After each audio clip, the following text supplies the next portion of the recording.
Welcome to the Level Up podcast presented by The Ultimate Gamer, a show that features conversations with the trailblazers, thought leaders, risk takers, decision makers, celebrities, athletes, and investors who are defining the gaming and esports space.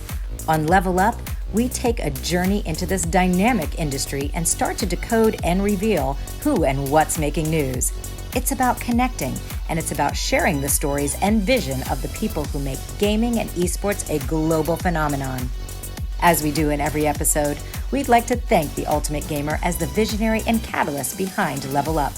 The Ultimate Gamer is an esports and gaming, entertainment, technology, culture, and lifestyle organization with the intention of discovering the best gamer in the world. Connecting and celebrating gamers and gaming is at the core of The Ultimate Gamer's mission. And now, please welcome your host, student of the game and connector to the esports community, Tommy Knapp.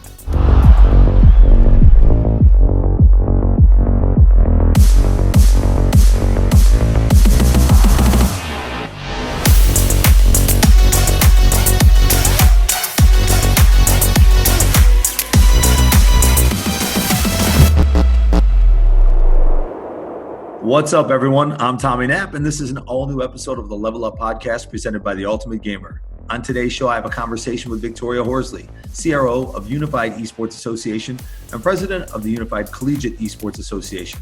She's worked with the NFL and the NCAA to produce events such as the Super Bowl and the Men's Final Four. In 2017, she moved from traditional sports into esports to help define and build the collegiate ecosystem. At the core, her goal is to create opportunities for esports athletes to shine and get the recognition they deserve. When we sat down to talk, college, community, and competition were our focus. These three areas energize Victoria and her passion to make a difference and foster change. Leaning on her love for math, she is a self-professed data nerd, and her desire to build lasting relationships, Victoria is unifying collegiate gamers, publishers, and educational institutions through her love of games and people. She is a true trailblazer.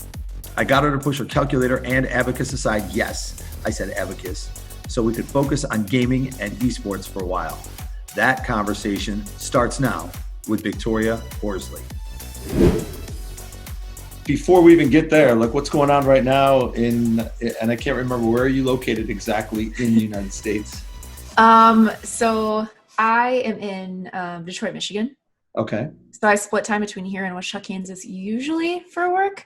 But obviously I've been here since March. Haven't gone anywhere with everything going remote, but no, it's fine. I don't go outside, so not too worried about it. But, you don't go outside at all? I mean, right now it's spring in Detroit, isn't it? You would think. Last week we got snow, so. Oh no. It's supposed to warm up this weekend a bit, but it's also been pouring rain and all that fun stuff. So we'll get the opportunity to go outside sometime, hopefully. So if you're not going outside right now, then what are you doing like for physical fitness to stay active? So I use resistance bands. I do a lot of resistance band stuff. And then I have an exercise bike because I actually had a really bad knee injury whenever I was in high school. So I can't run, which isn't the worst thing ever, that I can't use a treadmill because I hated using treadmills and running, stuff like that. But yeah, I use an exercise bike and just some free weight stuff with kettlebells. So like that injury had nothing to do with esports, I assume. No, I was a volleyball player. Oh. So it came from that, which people still ask, how do you get a knee injury in volleyball? And I'm like, it's a lot easier than you think because it's a non-contact sport. But, it's a non-contact sport, but it's, there's a lot of like stopping and going, cutting and jumping. Yeah. And I played middle position because I'm pretty tall. I'm 5'10". So I had a pretty decent vertical in high school. I will say it's not what it used to be anymore, unfortunately, but that's the position I played. And that has a lot of sharp turns and running around in circles, essentially. But as somebody who's 5'10" and has a pretty good vertical, could you actually dunk? I almost could. I ended up dropping basketball in high school because I got my knee injury when I was in 8th grade. Okay. And it persisted. So I had to choose either volleyball or basketball going forward because my doctors were like, you won't be able to finish high school doing both. And so it ended up, I was going to go to college for volleyball, but then with the knee injury, it just got so bad. They were like, you can't. My doctor said, if you want to play your senior year, you have to tell me that you're not going to play in college. But wow. I went for academics anyway, so it wasn't a big deal. But yeah, it was rough, but I actually almost did, because my basketball coach in my high school was really excited that we might have like the first female that could dunk in essentially the state of Missouri at the time. Yeah. So it was fun, but yeah, I remember like my kids are right now my 14-year-old's trying to dunk, and I have to move the basket down to like 8.5 feet for him to do it. But it's easier to dunk with you said volleyball, because volleyball is typically easier to palm than a basketball, right? Yeah. So, and the tennis ball is palm a basketball. Tennis ball is the easiest. yeah. Yeah. Little bit, yeah. Yeah. So obviously a traditional sports athlete. Mm-hmm. What was the draw for you for esports and gaming? And have you been a gamer, or are you just in the esports and gaming business? I have been a gamer since I could remember. I actually have a picture of me when I was little. I was inside wearing sunglasses because that's fun. And I had a Bink in my mouth. I'm talking, I was 2 maybe. Right. And I'm wearing a yellow Power Rangers shirt playing Nintendo 64.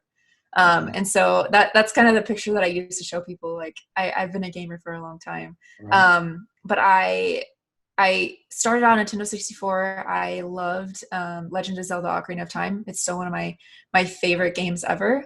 My gamer tag is actually Queen Nehru. So Nehru is pulled from Ocarina of Time. It's one of the goddesses. It's the goddess of wisdom. But yeah, so that was my first impression. And after that, I turned into I still have a Nintendo 64, so I've never abandoned that console, but I started playing on PlayStation in that series. And then I really dove into Kingdom Hearts. So obviously a lot of first-person campaign kind of games, but that's where I started. Kingdom Hearts is still a major passion of mine. You can't see them, but I have 4 Keyblades and a Master Sword to the right over here, the life-size stuff that loved ones have gotten me, so that's really awesome. But competitively, I got really into Rainbow Six Siege. So that was my first game. I started playing it, and then I started recruiting people for it, for esports organizations, smaller level, semi-pro, amateur teams. So recruiting for it, kind of coaching / managing the teams. And then I transitioned to other games that led to positions where I was helping with like PUBG teams, which one example was at a PUBG team qualified for the Cyberpower PC tournament in LA a couple years ago. So we traveled, took the whole group to LA, and I just essentially made sure that they ate and did what they needed to do in order to compete. And they did pretty well. They didn't place top 2, which was the goal, but they did really well, top 10. Wait a second. So placing top 2 was the goal, not being number 1? Well, so the deal with the Cyberpower PC tournament was Cyberpower was trying to make a squad for PUBG. And so it was a duo tournament. So they were taking the top 2 duos and putting them together to create a squad, which back then might have been okay. But I think today it makes sense that you don't want to put 2 random duos together and force them to be a squad. I mean, it ended up like being better, but all in all, I think that wasn't necessarily the best format, but it was a lot of fun. And then just from there, I continued management in kind of the amateur scene, and then moved into collegiate about 3 years ago. So I've been in esports as a whole for about 7 years, and then in collegiate specifically for going on about 3 years. Okay. And would you say, I mean, obviously gaming's been around for 50 years plus. When would you say is actually the origin of the start of what you would consider esports? I think technically, back in the 80s, they used to gather for like Street Fighter type games. Right. And I mean, I even know that Donkey Kong way back when used to get super competitive for best times and things like that. So I know that it's definitely the definition changes person to person. Right. But I think, it started getting competitive way back when we had Atari and stuff like that. It brought out that competitive nature of gaming. And so I think it's been, almost as long as gaming in general has been around. But the modern day esports, so to speak, I think I would throw it back to like the Dotas and the StarCrafts and Quake and games like that. I think that's really where it started to elevate viewership and commitment and players, really being dedicated to teams and the rise of quote unquote organizations and stuff like that. So I think that was definitely the rise of what we see today. And what is that like? You think that looks like? Because I agree with you. I think and I've only done the research. In 1972 is kind of when the first competitive event was held on campus of Stanford University, if you want to say. But looking now, like if we said esports really is the term, I guess the term of esports, are you looking, is that a decade old, or are we a little bit older than that? Like maybe early 2000? I would say early 2000s for sure. Okay. So going on 2 decades, which, is technically, it's not that long, but for esports, that's so long. But yeah, I would say early 2000s is probably when it started peaking into what we see as modern day esports. Okay. And kind of now coming from the top down. So I usually, when I talk to people that don't know anything about esports or gaming, see esports is kind of that top, like the pro level, the competitive level. And then you start drawing down in the pyramid and you go down into your college esports, and you're spending a lot of time around that space right now. How did you get involved in the college and university scene? So right after I graduated college, I actually got a job helping out with marketing at NACE. And then while I was there, I built up, I went outside of marketing because we were a very, very small team of 2 to 3 people, depending on when it was while I was there. And so I branched out from the marketing and I got to the events and started competition, making things a little bit more competition focused and a lot of different things.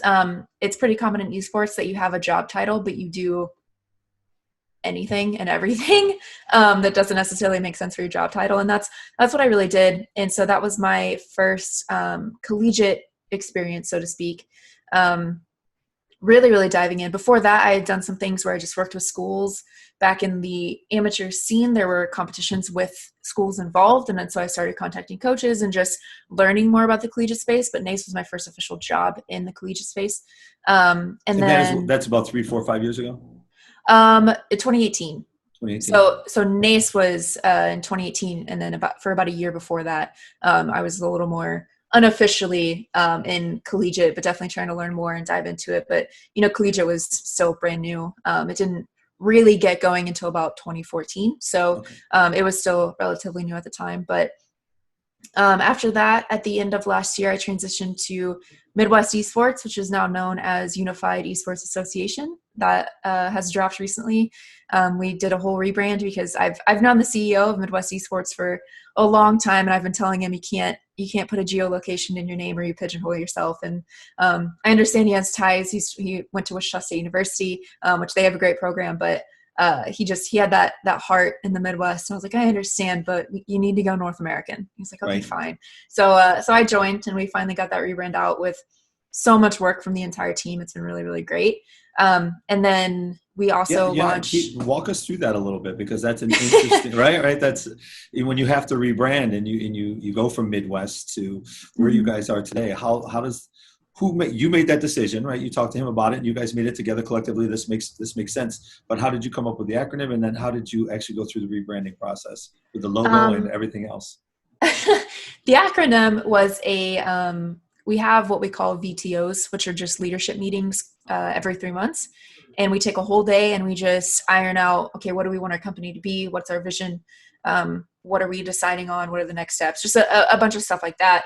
And so we spent probably 3 to 4 hours on our VTO. Just what are the names that we can do? What can we do? Where can we go? So it was a lot of brainstorming from our entire leadership team. And we ended up, after a long process of trying to, you have to tie in the legal aspect too of getting a name and legally official and all of that fun stuff. And so we ended up on Unified Esports Association because it's our vision to unify the collegiate scene, or not the collegiate, sorry, the esports scene in general, anywhere from youth to hobbyist to amateur to semi-professional, with our acquisition of Upsurge as well, which we acquired right before we rebranded, essentially right before we started that process. They really focus on the amateur and semi-professional scene. So we really have a pipeline now, especially since we've introduced the Collegiate Association. So that's the goal in general of the company, is to unify esports, if that makes sense. So that's where the name came from. It was an interesting rebranding, mainly because in the middle of February-ish, towards the end of February, we were pretty ready to go, and then COVID happened. So we really had to reassess what we were doing internally, not necessarily with the rebrand, but we just wanted to make sure that we focus on our staff so that we didn't have to be a company that had to go through and do a bunch of layoffs or anything. So we really focused in and assessed what what works right now, what works in an online format, how can we transition people, and how can we apply their skills to different areas that work now. So that really became the forefront of everything that we were doing. So the rebrand took a little bit of a back seat. But then within the last month or so, we've really picked it up full speed. And the logo was actually made by internal staff. Our COO, turns out he's really good at graphics. So I believe that's what he went to school for, but that's where that was created. So it's pretty much all internal, which makes it that much better because we really focus on a community within our staffing. So I think that really emphasizes that as well. But yeah, everything finally came together. We announced it.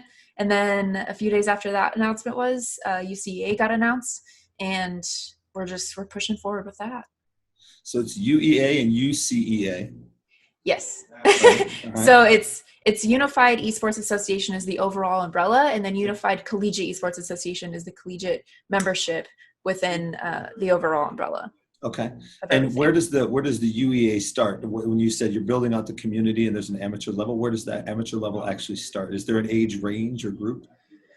Not really. We offer community leagues and a lot of youth leagues and competitions that center around people of any age, whether it's Fortnite or Super Smash, all the way up to people who play Call of Duty. Whenever we were holding live events, which is still one of our biggest assets, but obviously that's for 2020, that's put on hold. So we've been reevaluating everything. But one of our biggest turnouts was always parents that would bring their children. So we wanted tournaments for the parents and for the children. Right. So we still keep that scope, and we've been transitioning that online with community leagues and different competitions like that.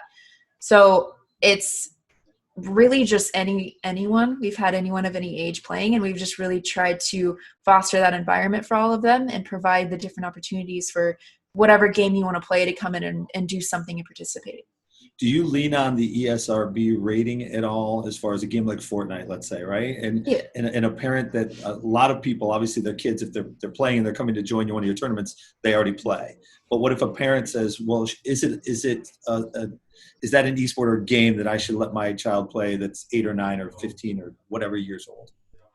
We definitely let parents do that judgment themselves. Okay. That's why we try to provide a little bit of everything so that anyone can compete. We do see that, the younger kids are playing Super Smash or Fortnite, and the older kids are in the Rainbow Six or the Call of Duty tournaments and stuff like that. And then a lot of the older ones are also in League of Legends and Overwatch. So, and then Rocket League is just everywhere. Rocket League is anyone of any age, but for the most part. But we just let the parents decide that. We don't want to come in and say that no one under the age of 18 is allowed to play something. Obviously, if a game has certain rules where it's recommended for only mature audiences, we do respect that. But we don't come in and put a hard line on anything necessarily. If a parent says no, then we're fully accepting of, okay, well, we have these other games that are more accommodating for what you're needing for your child to be able to do, and you can still participate and have fun. So is that the main, right now it's the platform that you have? Is that the main thing that the UEA is and UCEA are? Is it the platform that you compete in? And if that's one of the areas that you guys are focused on, how are you then building out your community? Because you said, obviously, you're unifying esports. So when you're talking about unifying esports, a lot of that has to do with building out the community. And this community is massive, but across different titles, right? The community can be very different. So what does that look like?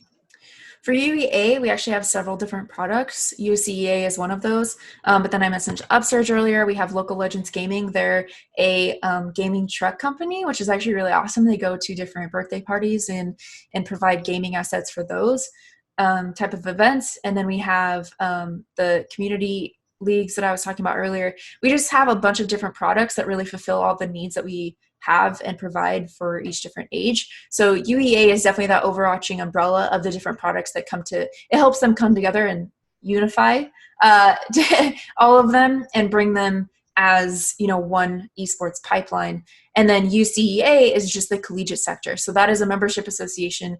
There will be memberships and everything like that for different North American institutions.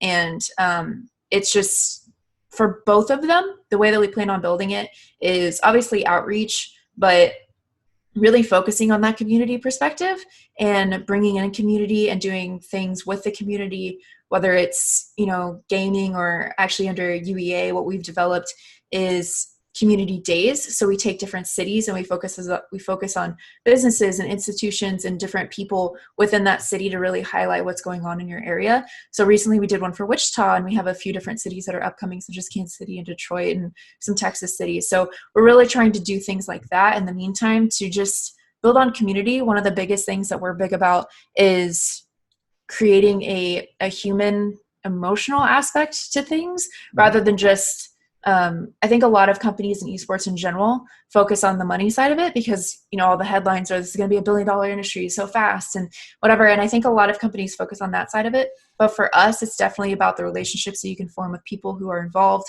the community outreach, being part of that community, fostering a safe environment. All of those different things are so important to us. So I think whether it's UEA or UCEA or any of our other products, that's going to be the number one aspect is just community outreach on different platforms, whether it's streaming or social media or just being involved and being one of them, so to speak. When you do that outreach, so right now you just talked about Wichita, you said it was in Kansas City? Yes, that is another one. Yeah. So when you do these events, because they're not local events, as far as when I say local, you're not there with a team on the ground, right? Doing this event. So have they always been digital, or are they digital now? And if they are digital, how do you keep them confined to that geographic region so that if it's for Wichita, somebody from Fort Lauderdale isn't in that community? I mean, they can be. They're more than welcome to be. Right. It's just from our end, we're just highlighting that. And we are obviously not opposed to people who are interested in coming in that aren't from that area. It's not a big deal at all. We just want to focus on the different cities and bring some light on the different things.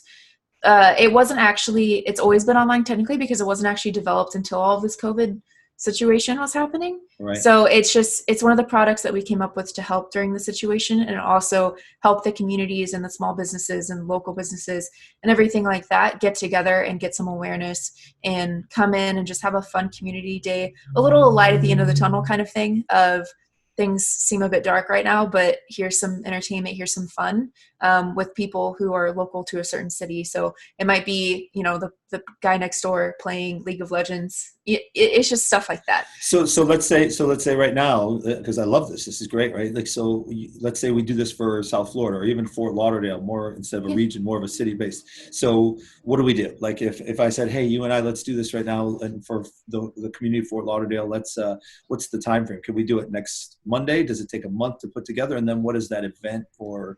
What does it look like? I think it takes at least a few weeks to put together simply because we want to bring in businesses and communities within that specific area. And how do you find them? Do you just Google them or do you? To an extent. Okay. A lot of connections, a lot of outreach, a lot of our brilliant sales team doing a lot of LinkedIn stuff and, finding people that are like-minded and just want to have that outreach in the community. So we reach out, we do a lot of stuff. We get connected to a lot of people through a lot of our original, whether it's an investor or just somebody that we've partnered with in the past. It's really, it's funny how no matter where you are in the world in esports, everyone knows someone that is what it seems like. But that's what it would take there. And then we usually have a collegiate highlight where we'll have one or two collegiate teams just play in a League of Legends game or Overwatch game or something just fun like that. And so it's not that hard to put together. It's definitely something that we're interested for any and every city.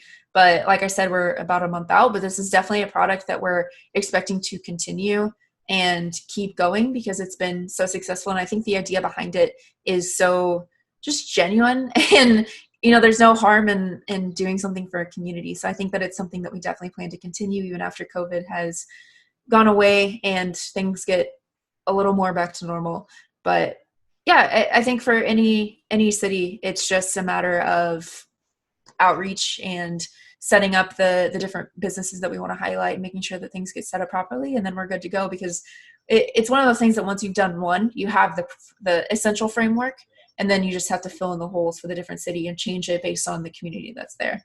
Right. Do you host these yourself or who's your host? We do them on our Twitch channel. So it's internal staff that runs it and they do everything from A to Z and they do a really good job. So I'm proud of them. So when's the upcoming one for Wichita and Kansas City? Some of the ones that are upcoming so we can check them out.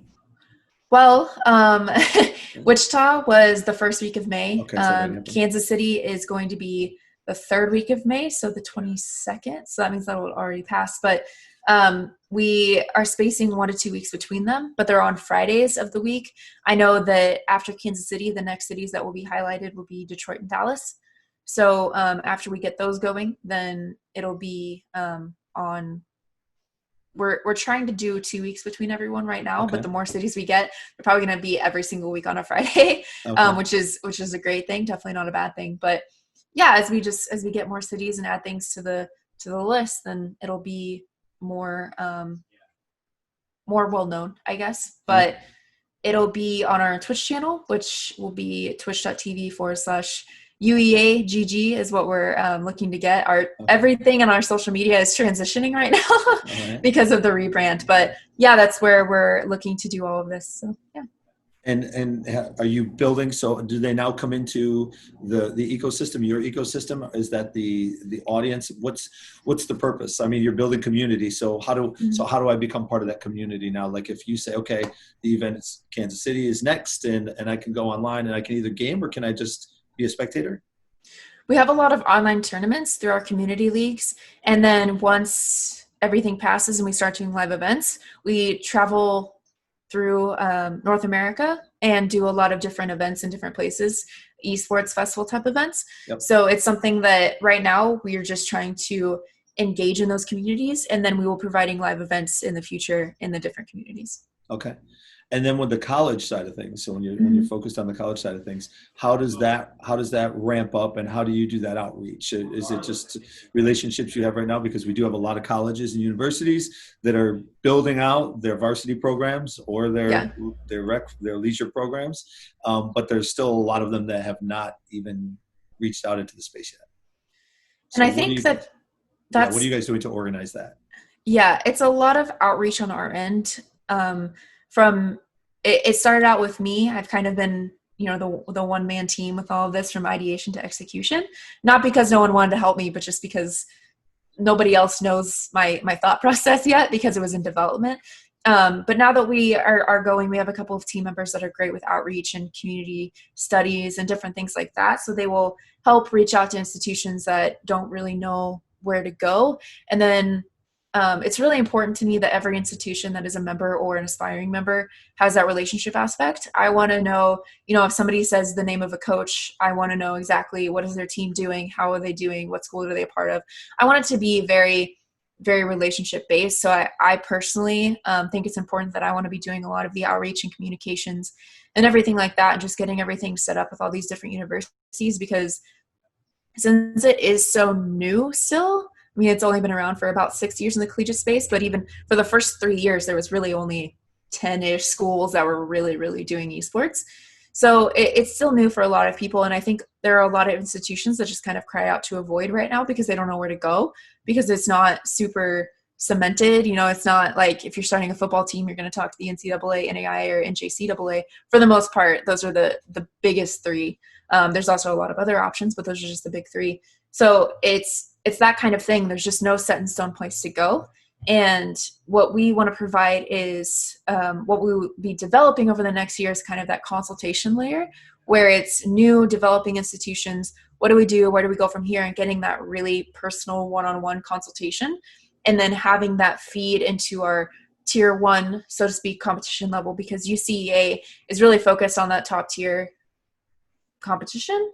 I've come up with a few different things that, over time, I always know that the first year is going to be a bit rocky, right? Like we're just launching. There's going to be a few kinks to work through over the first couple semesters. But one of the things that I have built is something called the reputability score. And what that is it is an outward facing public score that represents, it's directly correlated to percentage of how many games did you show up to over how many games did you sign up to be for your institution. So this is something that it seems so simple, but if you're the president of a university, they might not know a lot about esports, but if they know, oh, hey, my team's participating in UCEA, I want to go look at them and see how they're doing.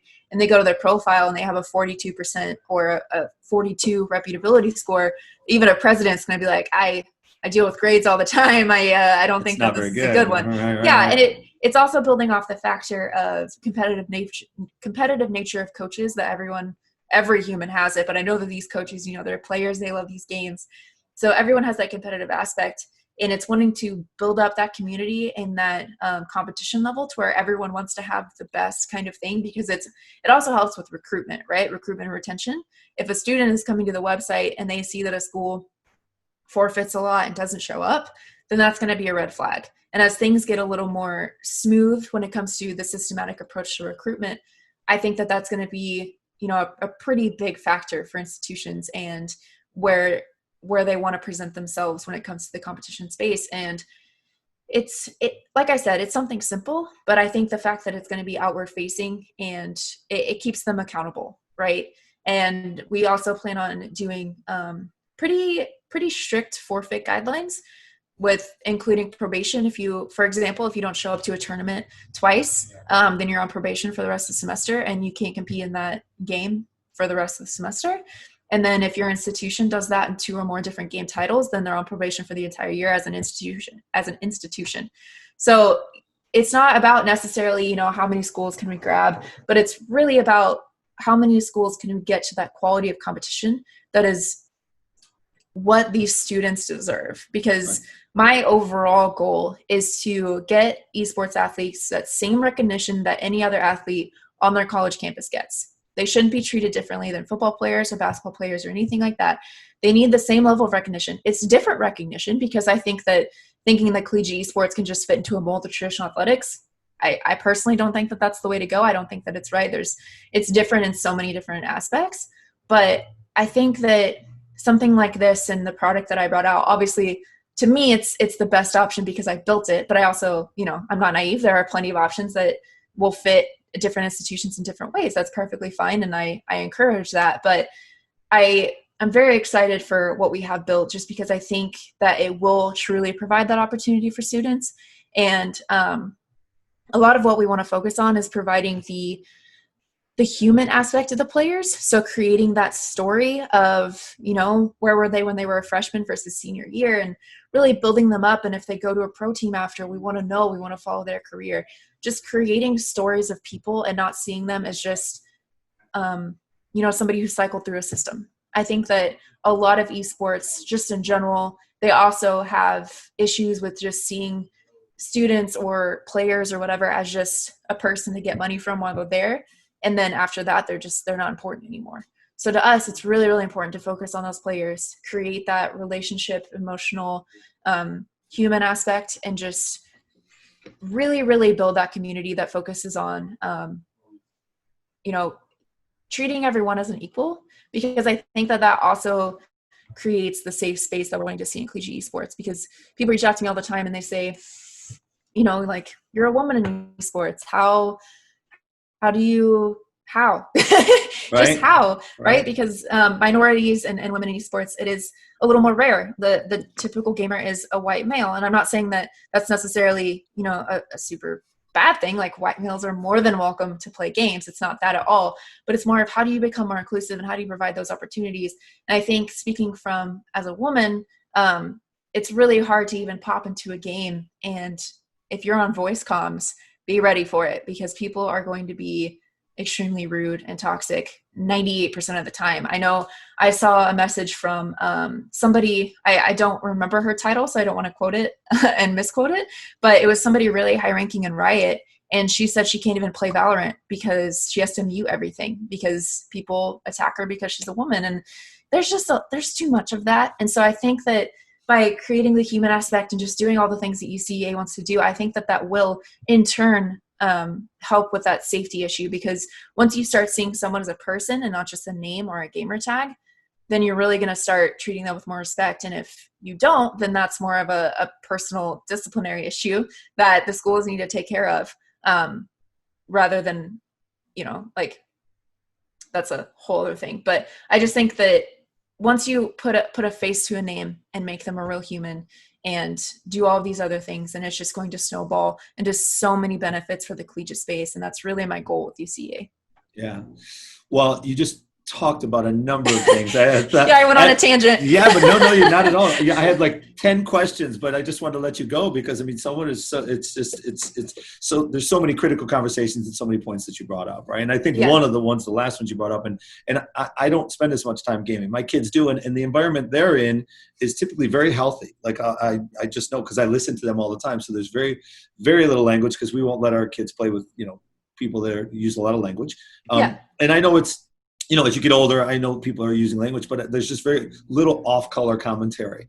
But I know that that's a really big issue in the whole industry. So it's one of those conversations that we typically have to have, and it's just very human, right? Because I think you and I can see each other right now, right? But you use that example, like if I'm standing right next to you, I might say something in a certain way, but if I'm in a car or I'm like on the other side of a field, then you talk differently. So it's just happening.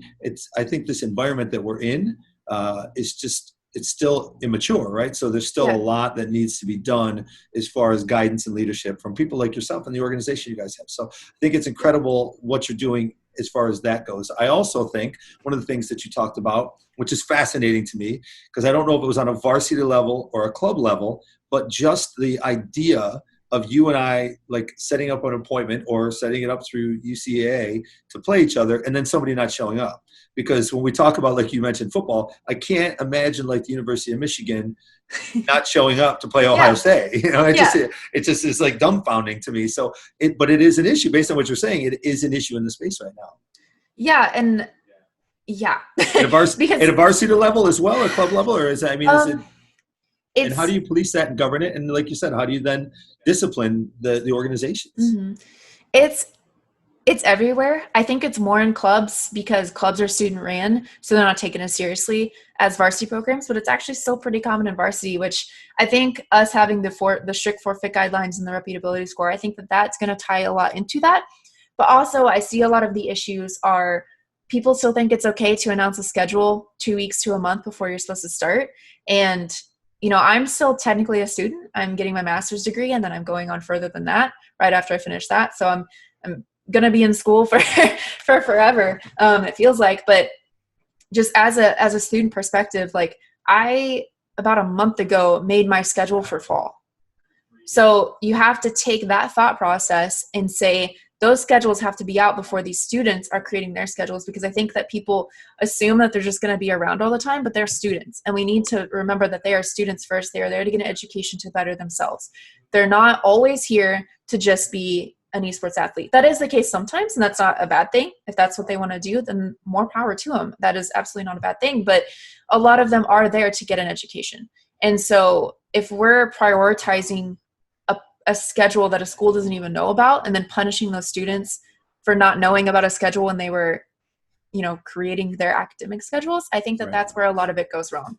And so one of the things with UCA, the fall schedule is coming out by the end of May. So that's going to be the tightest turnaround that we plan to have. And then for spring signups, that's going to be turned around in the next couple of months. And then our goal is to, after the first year, having those schedules out a year ahead of time. And just being able to say, here are the days you're going to compete. Here are the times. Here you go. There's no excuse. And so I think that that's going to play an important role. And I think it's really hard to police. I think everything in esports right now is really hard to police. But one of the things that we can do is just, enact the forfeit rules from our side of things and just say, well, you're not welcome to our competitions right now because you're not showing up. Because for varsity programs, they rely a lot on marketing and outreach and broadcasting. And we're seeing more and more schools get that broadcasting set up within their program, which is extremely impressive. And I absolutely love that aspect of it. But it's imagine just like putting up, having a TV show, and then you're supposed to have a special guest and then they just don't show up. Or an NBA team, or like you said, University of Michigan, what if it was big, like super, super spotlight game, one of the biggest rivalries or something, and then one of the teams don't show up. And so ESPN is just like, you know what I mean? You don't do that. And so I think just really enforcing that mindset of, one, it's just being respectful of the other programs as well, but just also figuring out within your program, because there are a lot of ways where it's not the institution's fault. It's not their program's fault. There's just so many different factors and everything coming into that. But I think once we develop, we are expecting this. We're expecting a minimal level of effort and just showing up. And so it'll take a little bit of time, but I really think that that's going to push it forward and is going to make the forfeit aspect not nearly as much of a factor as it is currently. Well, I love that, the idea of a reputability score. I don't think I've heard it said that way. So I think that's a great way to kind of couch it. Knowing what you're doing, okay, knowing that you're creating the platform, the competition platform, and I want to talk a little bit about recruitment afterwards, because I think that's an area that you can really help students coming in as well as outgoing, like you talked about, through their whole life, their course. But the competitive side, I think you and I had a brief conversation last week, and I think it's fascinating right now. Do you see UCEA building out something like a Final Four in basketball, or like the College Bowl Series in football for esports? And then we didn't even talk about this. Which are the titles right now that you guys are really focused on at the university level? I think it just depends. It's obviously our goal, but another factor that does make esports a lot different than traditional athletics is people own the games, right? So there's that other factor of publishers. And so one of the ideas behind UCEA is I'm very publisher first. Before I developed any of these tournaments, I went to the publisher and got permission first. And because I just think there's a lot of groups out there all over the place that just are kind of the do now, ask for forgiveness later kind of people. Yep. But as the publishers are getting more and more involved, they're really shutting a lot of that down. And so for me, it was really important, not only from that aspect, but just also from a personal ethical aspect of just making sure that what we're doing is okay by the people who own that. Because right, but and I don't want to interrupt you, Victoria, but that's not an easy thing, right? There's some publishers that are not that difficult to talk to, but there's some others that, I mean, you've got to go through a whole chain of command. There's a lot of gatekeepers, and it's not easy. I give you a lot of credit. I mean, I know personally, because I've reached out to a few that I still have not gotten to. Yeah, it's there's a lot of different people, but at the end of the day, I just have so much respect for them, because the amount of talent and time and love and passion that goes into developing all these games and wanting them to be successful, I just think that you have to respect that. And I think treating them as something that you can do whatever you want with and pretend like there is no publisher, to me, that just doesn't sit well, because you're kind of disrespecting all of the work that they put into it, right? Because someone owns it. So that is someone's baby. So I just want to be as mindful and respectful of that as we can. And so with that said, we went through all of those different things, and we're working with different publishers to provide these tournaments and opportunities. And I think once we get going and we showcase the high level of competition, and not only competition, but high level of production that we have planned. We have an amazing production team coming on board. We have great casters. We have, I'm working on partnerships for the setup and the background, and just making everything really, really crisp and clear. So I think once we showcase all of that, I already know that there are some publishers that are saying, we'll watch you for this year and probably want to work together after that with everything that you have in mind. So, it is in our best interest to do some sort of Final Four thing, but it is also in our best interest, and also in my personal, just ethical standpoint, of making sure that those publishers are as involved as they want to be. And then we have all the permissions that we possibly can. So yes, to answer your question in a very long-winded way, we do plan on that. And I think that the game title is definitely going to be very, very different. So under the UEA umbrella, we do also have the Midwest Esports Conference. So that is 16 Midwestern teams that is within the Collegiate League of Legends tournament that Riot actually puts on every year. So it is supported by Riot. It's separate from UCA, but that's under the UEA umbrella. We're the only traveling conference. We pay for all of our schools to travel to each other and compete in LAN events. And it's a really, really interesting concept, and it worked out really well this spring. Unfortunately, we weren't able to completely finish it because of COVID, but what we had going was awesome, and our schools loved it. And I'm really excited for next year. So League of Legends is one of those that we're in their system, and they do a great job at running it. So we have, no plans to do anything there. But on the UCEA side, just as far as top games in the collegiate atmosphere, those are, Overwatch, Rocket League, even going down to Rainbow Six, Apex, Super Smash. There's a lot of games in the top, there's a lot of games in the top 15. There's 15 to be exact, but a high percentage in the top 10 to 15 games. varsity programs that participate. So I think within those, after we compete for a year or so, we have a lot of different games that we are presenting, and I'm really happy that we have the different scope of tournaments that we're starting out with. But after that, I think that's really going to help us guide, okay, where do we really want to focus? What do the schools want? We want the schools to be a voice, and we want them to be a community and be able to come together and use it as kind of a talking point with the publishers of just, hey, what can we do? We're here. We want to give you high level competition. We love your game. How can we work together? So that's our aspect and kind of the 1 year short-term vision of just being able to let the schools speak and let them kind of choose which games we plan on taking to that next higher level. Right. Well, I just find that as something that's very exciting, right? When I played college football back in the day, we won a national championship, and being able to say that you're a national champion is a massive success, right? And something you can share with the people that you worked so hard with as you were kind of going after that goal. How does the NCAA factor in, if at all, because obviously, I don't know specifically what they're doing now. I think they've had a little change of direction, but they were hands off for quite a while, and it made a lot of sense because the NCAA was always about it being amateur and not being able to make money, that type of thing, which is actually changing in the traditional side now as well. But esports gaming, when players were coming into the college level in 2014 and on, when they started getting scholarships, they were already earning, some of them were already earning money in gaming. So now you come into the college and university, and underneath the NCAA's governance, you wouldn't have been able to keep that scholarship, right? Where do you find the NCAA now, and how are you guys either working for or against, or what do you see from that? I wouldn't say that we're working for or against them at all. In my personal opinion, I think that traditional athletics and esports, like I've said, are very different. And I think trying to mix the two is going to be a mistake on the industry itself. I don't think that you can just try to copy and paste what traditional athletics have done with esports, because like I said, it's just so different. I don't think that we need to try to cram it into a mold. That way it's easier. I think we need to create the mold. And that's what I plan on starting with UCEA, but it's just, they're making the changes where now you can make money off of your likeness and everything. But if you cut esports from the whole amateurism kind of aspect, you're cutting out 99.9% of players, whether it's they've been streaming on Twitch or they went to a local LAN event and won $25.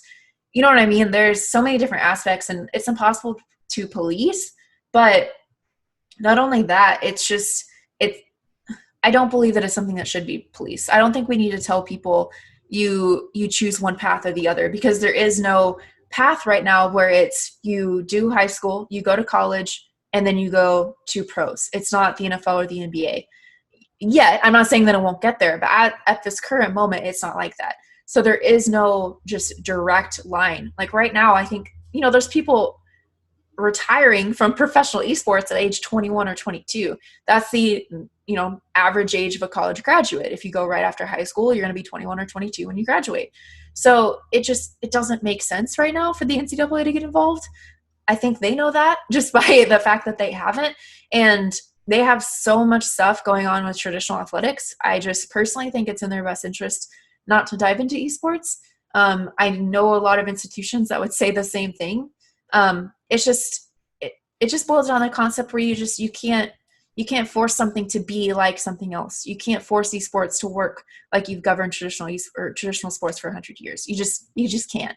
And so I personally don't see them getting into esports. I know that they're looking at it. I think it's smart of any business right now to look at it, but I don't see it working personally. I don't see it being something that would be sustainable or anything long-term with their current model at all.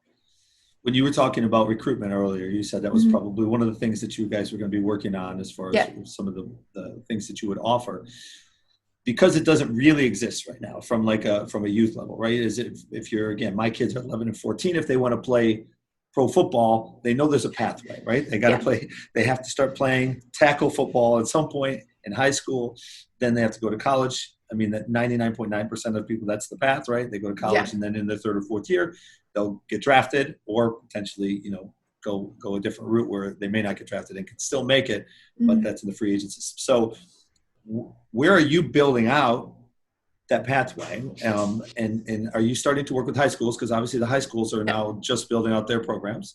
So talk about the bottom side of that, which is recruiting from the middle school, high school level in to the colleges, and then from after your senior in college, and now you said you wanted to stay with these athletes and provide opportunities and career pathways for them afterwards. What does that look like? That's a lot. I know it's a lot.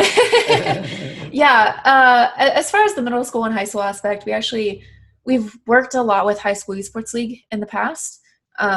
They do a lot of great things in the high school space. So it's having that connection, and we actually help provide a lot of those different competitions under UEA as far as the event service side. So we're forming that pipeline, but then also within Upsurge, which is the other product that we have, being able to allow, high schools and that side of things into those competitions and create that visibility.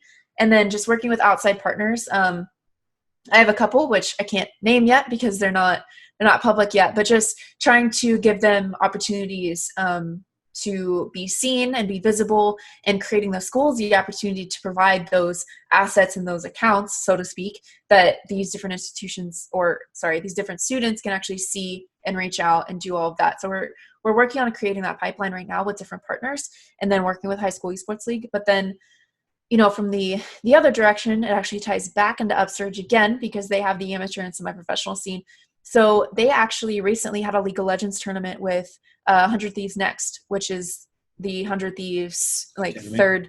They mix a lot with their academy, but it's their third tier League of Legends team. And then after a lot of different professional teams saw that, we've actually had outreach from a lot of the different professional teams of saying, hey, we have some, lower people that are feeding into our pro team, just like baseball. So it's kind of a similar system, but we have a lot of teams that are doing that. How can we get involved? So we're actually developing that whole framework for that one's in particular for League of Legends, but I've been working on partnerships with different professional teams in a lot of different games, trying to get that aspect and that ability for the students to not only see what does a player look like, but being able to speak to them, but also what does the management staff look like? What does the IT look like? What are my different options that if I don't want to be a player after I graduate, what can I do to stay in esports? I want to work for a professional team. I love the environment. What else can I do? And giving them that capabilities of speaking to the different professional teams, speaking to the staff, speaking to everyone that they want to talk to, and just really giving them that platform to be able to look into the professional scene. And the reverse side of that is that these professional teams also get to look at our competitions and see what students are coming up, right? So it's mutual or it's beneficial on both sides. But I think that's right now, that's the way to do things, is to create that relationship and that community focus between the professional and amateur and semi-pro side with the collegiate side, and just kind of marrying the two in a way that makes sense and provides that, again, human aspect, but for them to get to know each other rather than just looking at it as some sort of way to raise talent, right? It's more of a way of, we're going to get to know these students. We've talked to them. They won the Rocket League tournament, so whatever, or the Overwatch tournament, you know what I mean? Things like that. So that's what we're looking to do as far as both sides of the spectrum when it comes to recruitment. Do you think at some point that there will actually be, like the NBA 2K does, a draft? Do you think for a lot of these titles that there will be different systems where there'll be a draft? Yeah, absolutely. And I think that we should never probably expect them all to go the same way. Just like the NFL draft and the NBA draft are very different. They have very different systems. It took me a few years, because I'm a diehard football fan, but it took me a few years to understand the different leagues doing lottery kind of drafts. And that was weird to me. So I'm like, why don't we just do it like the NFL does? But each game is going to be different like that. But I do think it's going to come down to that, because I think that the collegiate talent, as we help foster it and really nurture it, I think that that's going to be a place where, these pro teams will immediately look for the next talent, because it's going to be these people that they're not only talented, but they've proven that they can work with a team. And I think that we want to foster that aspect of it as well, as the being a team player side. So I think that, yes, it will. And we definitely want to help create that and foster that. And when you're talking about fostering that, that's again, on the competitive side, the esports side, you talked about something which to me is where really 95% of people will end up, 99% of people end up, just like traditional sports, which is all those other areas, which might be in the front office of an esports, professional esports team, but it also might be in law, or it may be in the health industry and the medical side. I know you guys can't be everything to everybody, but are those areas that you're looking at as well? Are you really strictly focused pretty much on the competitive side of things, but then also the narrative and the storytelling side of the individuals that are in the games? We're trying to provide as many opportunities as possible. So that'll take, we have the initial launch right now where we are focused on the competition side, but then over the next year, we're building more and more of these opportunities. And some of those opportunities being providing internships with different companies and letting them actually get that experience and get in there, because I know from a personal experience, I used to want to do data analytics for the Denver Broncos because I loved math. So when I went to college, I started out as a math major, and then I dove into law, and then I ended up as an entertainment management major. So it's just, you start one place and you think that's where you want to go, and then you completely do a reversal, and probably most people end up going somewhere else, right? So I think that translates directly to all of these different collegiate athletes, and we want to be able to provide them that opportunity to see what do they want to do, but get their hands on it. It's not just something that you read, because when I read it, doing law or analytics for an NFL team seemed awesome, and then I got my hands on it and I was like, never mind, this is way too stressful. So I decided not to, and I think that that's really important, is to get that tangibility on the actual jobs and the different avenues that you can take. And because we don't want them to go into something afterward and be like, oh crap, have I wasted 4 years of my life? You know what I mean? We don't want that. So we want to be able to provide as many opportunities as we can for the students to be able to find their path and where they want to go, and really, really pursue that and dive in. And where are you guys today right now, based on your vision and where you guys have kind of grown to today? UEA, UCEA, and where do you see yourself a year, 3 years, 5 years? I know that we are at the bare bones start right now, but we have 10 amazing schools on the advisory council. Are you guys, I apologize for interrupting. Are you guys fine. are you seeking funding, or how is the association funded? So part of it being under the UEA umbrella is to secure funding without having to charge membership for UCEA. So that's one of the things as well, is I don't necessarily agree with putting a number on how much a varsity program's worth. I know that in the future, whenever everything evens out, that model might work more just for sustainability. But as far as I can see, I've done a lot of research in the past with different collegiate institutions on my own, and I've just seen that the average budget that an esports program gets is right around $10,000. That is not much. And it is my personal opinion that I want you to invest as much of that as you possibly can in your students. I don't believe in nickel and diming these institutions and X, Y, or Z, whether it's going to be monthly or annually or one-time fee or whatever, when it comes to people who have already created that high-level competition and they're just wanting stuff to compete in where people don't forfeit, right? That's really all they're asking. They've done the work. They've put on all the hard hours and done everything to get to that high level,